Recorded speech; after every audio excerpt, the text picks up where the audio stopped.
Hello दोस्तों, कैसे हैं आप लोग। मैं बाका बॉय लौट आया हूँ एक और नए वीडियो के साथ। और आज की वीडियो में हम बात करने वाले हैं टॉप 10 मांगा ऑफ ऑल टाइम के बारे में। तो ये लिस्ट मैंने इस बेसिस पे नहीं बनाई है कि इन मांगास ने कितना अच्छा सेल किया है, बल्कि ये मेरे पर्सनल फेवरेट की लिस्ट है, यानी कि मेरे personal top 10 मांगास of all time.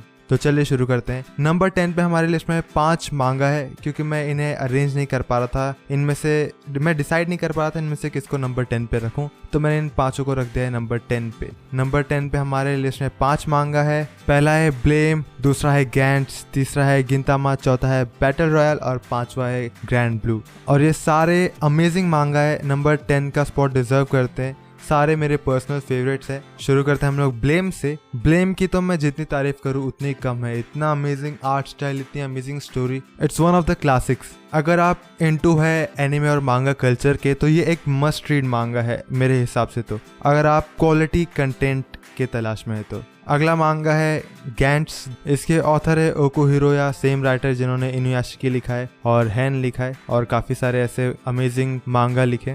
Gantz का भी आर्ट स्टाइल काफी अमेजिंग है और उसकी जो मैच्योर स्टोरी टेलिंग है और मैच्योर स्टोरी है वो आपको काफी पसंद आएगा। थ्रू आउट द स्टोरी आपको जो वर्ल्ड देखने मिलता है, अमेजिंग आर्ट देखने मिलता है, वो आपको और किसी मांगा में देखने नहीं मिलेगा। ये ऐसा कह सकते हैं कि ओकुहिरोया का पर्सनल स्टाइल है जो उन्होंने अपने करियर में डेवलप किया है। पहले आप देखेंगे उनके स्टार्टिंग के वर्क में, जैसे कि हैन में काफी बेकार था उनका आर्ट वर्क, पर धीरे धीरे जैसे जैसे आगे बढ़ते गए उनका आर्ट स्टाइल डेवलप होते गया और अभी इस लेवल पे आ चुका है। अभी आपने अगर इनुयाशिकी का मांगा पढ़ा है तो वो काफी अमेजिंग है। उसका एनिमे इतना जस्टिस नहीं कर पाया उसके आर्ट के साथ, क्योंकि उसमें सीजीआई यूज करना पड़ा उसके आर्ट को दिखाने के लिए। तो इतना बढ़िया मांगा है वो। तो इनुयाशिकी भी नंबर 10 में 6 डाल देते हैं। इनुयाशिकी भी नंबर 6 में, नंबर 10 में छठवां शो। इनुयाशिकी भी एक मस्ट रीड है और एनिमे भी काफी अच्छा था अगर आपको एनिमे देखना है, अगर आप मांगा नहीं पढ़ते और एनिमे वाले बंदे हैं तो। अगला मांगा नंबर 10 स्पॉट पे है गिंतामा। और जैसा कि आप सब जानते हो कि मैं बहुत बड़ा फैन हूँ गिंतामा का, और गिंतामा के बारे में आखिर मैं क्या ही बोलूँ,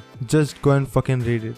अगला मांगा है नंबर 10 स्पॉट पे बैटल रॉयल। मेरे ख्याल से आपने इसका लाइव एक्शन मूवी भी देखा होगा यूटीवी एक्शन पे। जब मैं छोटा बच्चा था तो बहुत बार आया था ये बैटल रॉयल का लाइव एक्शन मूवी और मुझे काफी पसंद भी था। ऐसा कह सकते हैं कि ये एक बोलते हैं ना ट्रेंड सेटर। ये ही वो मांगा है जिसने स्टार्ट किया ये बैटल रॉयल का ट्रेंड, कि ऐसा कोई सिचुएशन आ गया है कि सबको एक दूसरे को मारना पड़ रहा है सर्वाइव करने के लिए। इसके राइटर है ताकामी कोशुन और इसे आर्ट दी है तागुची मासायुकी ने, और इसका आर्ट सच में काफी कमाल का है। आप मेरे जितने फेवरेट देखोगे इस लिस्ट के, सब में एक चीज कॉमन होगी और वो है उनका आर्ट स्टाइल। मैं जब मांगा पढ़ता हूँ तो मांगा में मुझे आर्ट स्टाइल सबसे ज्यादा पसंद है। अगर किसी मांगा में आर्ट स्टाइल अच्छा है तो वो अपने आप मेरा ध्यान खींच लेता है। तो मैं एक मांगा में सबसे पहले आर्ट ढूंढता हूँ, आर्ट स्टाइल उसका कैसा है। तो चलिए अब बढ़ते हैं लास्ट मांगा की तरफ, नंबर 10 स्पॉट पे, जो कि है ग्रैंड ब्लू।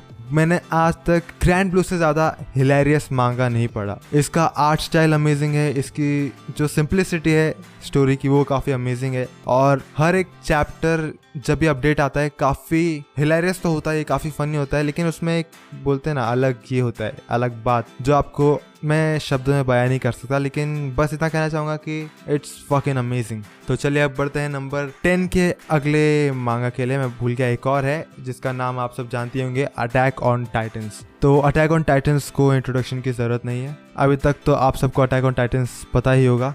काफी अमेजिंग है, इसका मांगा भी काफी अमेजिंग है। जिस तरीके से स्टोरी अनफोल्ड हो रही है काफी फैसिनेटिंग लगता है हर एक चैप्टर के अपडेट को पढ़ना। तो ये थे नंबर 10 के लिए सारे शोज। अब बढ़ते हैं नंबर 9 की तरफ। नंबर 9 पे हमारी लिस्ट में आता है जोजोज बिजार एडवेंचर। जोजो एक पूरा लेगेसी है जोजो के डिसेंडेंट्स का। सबसे पहला पार्ट शुरू होता है फैंटम ब्लड से, जिसमें हमें डियो और जोनाथन जोस्टार के बारे में इंट्रोडक्शन मिलता है। फिर आगे वाले जोजोस में हमें इनके डिसेंडेंट्स की स्टोरी जानने मिलती है, जैसे कि जोनाथन है जो हमारा फर्स्ट जोजो, उसके आने वाले डिसेंडेंट्स की स्टोरी, कैसे जोजो इतना खास था और उसके आने वाले जो डिसेंडेंट्स है जोजो, वो सारे जोजो भी कितने खास हैं। और मुझे सबसे बेस्ट बात इसमें लगती है इसका आर्ट स्टाइल, काफी यूनिक, काफी आउट ऑफ द बॉक्स इसका आर्ट स्टाइल है, जो कि इसके एनिमे में साफ पता चलता है। अगर आपने इसका एनिमे देखा है तो, और अगर आपको एनिमे पसंद है तो इसका मांगा पढ़ना चाहिए आपको। मुझे मांगा काफ़ी ज़्यादा पसंद है एनिमे से। मैंने एनिमे देखा था, मुझे पसंद आया था, पर मैं इंटू नहीं हुआ था। पर जब मैंने इसका मांगा पढ़ा तो मैं काफ़ी मांगा के इंटू हो चुका हूँ और it's one of the best. मैं बोल रहा हूँ आपको। नंबर 9 पे हमारी लिस्ट में है जोजोज बिजार एडवेंचर। अब आते हैं नंबर 8 की तरफ। नंबर 8 में हमारी लिस्ट में आता है ही नो तोरी, यानी कि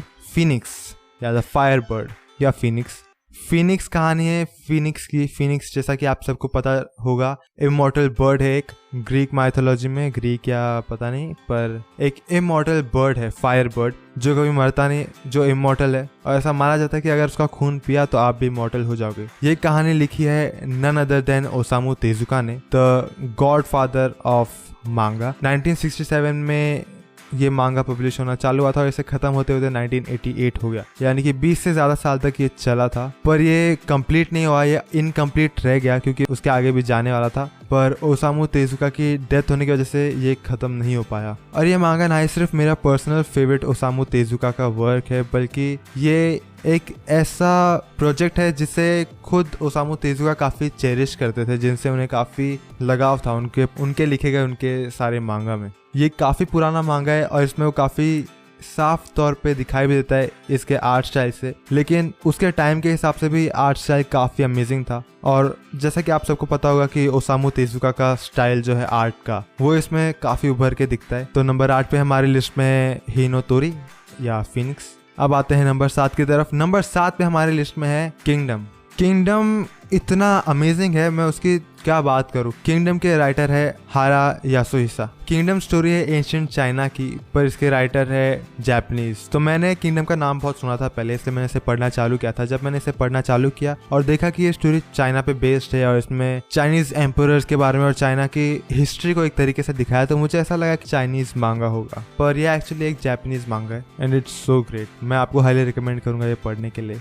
नंबर 6 पे हमारी लिस्ट में आता है विनलैंड सागा। विनलैंड सागा का एनिमे तो आप सभी ने देख ही लिया होगा, मैंने नहीं देखा क्योंकि पता नहीं, मेरा मन ही नहीं था उसका एनिमे देखने का। मैं इसका मांगा बहुत पहले से पढ़ा था। जब मैं मांगा में इंटू हुआ था तो वागाबॉन्ड, विनलैंड सागा, बजर्क, ये कुछ ऐसे मांगा थे जो मैंने स्टार्टिंग में पढ़ना चालू किए थे, स्लैम डंक वगैरह, क्योंकि मैंने काफी नाम सुना था इनका मांगा कम्युनिटी में और विनलैंड सागा उनमें से एक था। मैं काफी एंटिसिपेट कर रहा था इसके एनिमे के लिए, लेकिन जब इसका एनिमे आया तो मैंने देखा नहीं, क्योंकि उस टाइम तक मैं एनीमे से एकदम ये हो गया था कि हाँ चलो मन किया तो देखूंगा जो देखना है, वरना ऐसे नहीं देखूंगा। वरना पहले तो मैं सीजन में सारे शोज फॉलो करता था, यानी कि जितने शोज आते थे चाहे वो कैसे भी हो मैं सब फॉलो करता था, सब एकदम एंड तक देखता था। पर खैर विनलैंड सागा वाइकिंग्स की स्टोरी है, वाइकिंग पीरियड की, और इसमें एक्शन भी काफी अमेजिंग है। अब क्या ही बोलूं मैं इसके बारे में। आप सब ने फर्स्ट सीजन देख लिया होगा, मैं नहीं जानता कहाँ खत्म हुआ फर्स्ट सीजन और पता नहीं सेकंड सीजन कब आएगा, तो इसलिए मैं आप सबको रेकमेंड करूंगा कि जाके मांगा पढ़िए,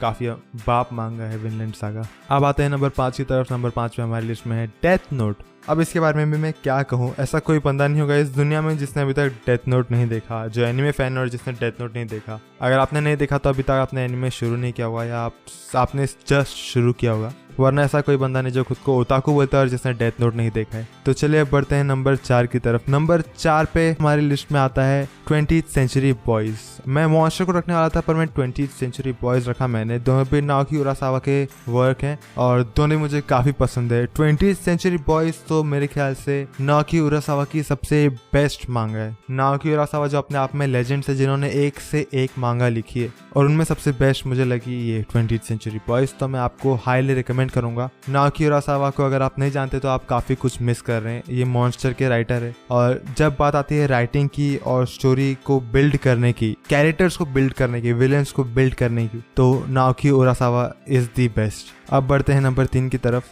नंबर 3 पे हमारे लिस्ट में आता है ओयासुमी नासाई पुनपुन या ओयासुमी पुनपुन। अब मैं आपको इसके बारे में कुछ स्पॉइलर नहीं देना चाहता, मैं आपको कुछ बताना नहीं चाहता, लेकिन आपको बस इतना बोलना चाहूंगा कि प्लीज इसे एक बार पढ़िए, आप रो देंगे। ओयासुमी नासाई पुनपुन की राइटर है इनियो आसानो। ये एक कह सकते हैं एक तरीके से beauty and the beast type की, या कह सकते हैं अगर आपने के ड्रामा देखा रहेगा my ID is Gangnam beauty, तो एक उस तरीके का एक कह सकते मांगा है जो काफी रियलिस्टिक इश्यूज के बारे में बात करता है, काफी सोशल इश्यूज के बारे में बात करता है। ये मांगा काफी सोशल इश्यूज को डिस्कस करता है इसमें और काफी अमेजिंग मांगा ये, तो मैं आपको हाईली रिकमेंड करूंगा पढ़ने के लिए। अब चलते हैं नंबर 2 पे। नंबर 2 पे हमारी लिस्ट में आता है वागाबॉन्ड। वागाबॉन्ड की मैं जितनी तारीफ करूँ उतनी कम है, जैसा कि मैंने अपने हर मांगा के लिए किया है और हर एनिमे और हर वीडियो में मैं यही कहता हूँ अपने फेवरेट शोज के बारे में, पर सच है इनकी जितनी तारीफ करे उतनी कम है। इसके राइटर है इनो ताकेहिको, वही राइटर है जिन्होंने स्लैम डंक लिखा है। इसकी स्टोरी है एक सैमुराई पीरियड की, जब एक वागाबॉन्ड सैमुराई यानी कि जिसका कोई मास्टर नहीं होता, वो एक सफर पे रहता है, उसका एक सफर रहता है पोकेमोन पकड़ने के। मैंने इसके बारे में अपने मंथली मांगा रिकमेंडेशन वीडियो में बात की थी, अगर आपने वो वीडियो नहीं देखा तो आप जाके देख सकते हैं, लिंक डिस्क्रिप्शन में है। इसका आर्ट स्टाइल काफी अमेजिंग है। अगर मैंने वीडियो बनाया मेरे टॉप 10 मांगा ऑफ आर्ट स्टाइल के बेसिस पे, टॉप 10 मांगा या ऐसा ही कुछ समझ लीजिए, तो उसमें भी ये नंबर 2 पे रहेगा और नंबर 1 पे वही शो रहेगा जो इस लिस्ट में भी है। तो आप गेस कर सकते हैं शायद से नंबर 1 पे हमारी लिस्ट में कौन सा शो है। नंबर 1 पे हमारी लिस्ट में है बर्ज़र्क। बर्ज़र्क मांगा एक ट्रू सेंस में मास्टरपीस है। बर्ज़र्क और वागाबॉन्ड ये दो ऐसे शोज हैं, बर्ज़र्क, वागाबॉन्ड और ओयासुमिनासाई पुनपुन, ये 3 ऐसे मांगा है जिन्हें मैं मास्टरपीस कंसिडर करता हूँ, ना ही सिर्फ मांगा के कल्चर में बल्कि एक लिटरेचर कल्चर में, एक राइटिंग के कल्चर में। ये 3 ऐसे मास्टरपीस है जिनका मुकाबला कोई नहीं कर सकता। इन्होंने अपना अलग नाम बनाया है, ना ही सिर्फ मांगा में बल्कि एक लिटरेचर के इसमें, एक बुक के इसमें। बर्ज़र्क अगर आपने नहीं देखा तो अच्छा किया है। मैं बर्ज़र्क देखने के लिए आपको बिल्कुल भी नहीं कहूँगा क्योंकि बर्ज़र्क बेकार है एनीमे, चाहे वो कोई भी हो, चाहे वो 1998 वाला हो या कोई भी हो, पर मांगा इतना बाप है कि अगर आपने इसका मांगा नहीं पढ़ा है तो क्या कहूँ मैं आपको, आप खुद को ओताकू नहीं कह सकते। ये स्टोरी है गट्स के रिवेंज की, कि कैसे वो अपने एनिमी ग्रिफिथ को मारना चाहता है और क्यों मारना चाहता है, ऐसा क्या हुआ था, ग्रिफिथ ने ऐसा क्या किया था कि जो गट्स उसको मारना चाहता है, जबकि उन दोनों इतने अच्छे दोस्त भी थे। Griffith did nothing wrong. तो चलिए बस इसी के साथ हम ये लिस्ट ख़त्म करते हैं। नंबर 1 पे है बर्ज़र्क। तो चलिए दोस्तों बस आज के लिए इतना ही। अब मैं मिलूंगा आपको अगले वीडियो में। अगर आपको ये वीडियो पसंद आए तो इसे लाइक करना, अगर आप मेरे चैनल में नए हो तो सब्सक्राइब करना, और मैं मिलूंगा आपको अगले वीडियो में। तब तक के लिए बाय।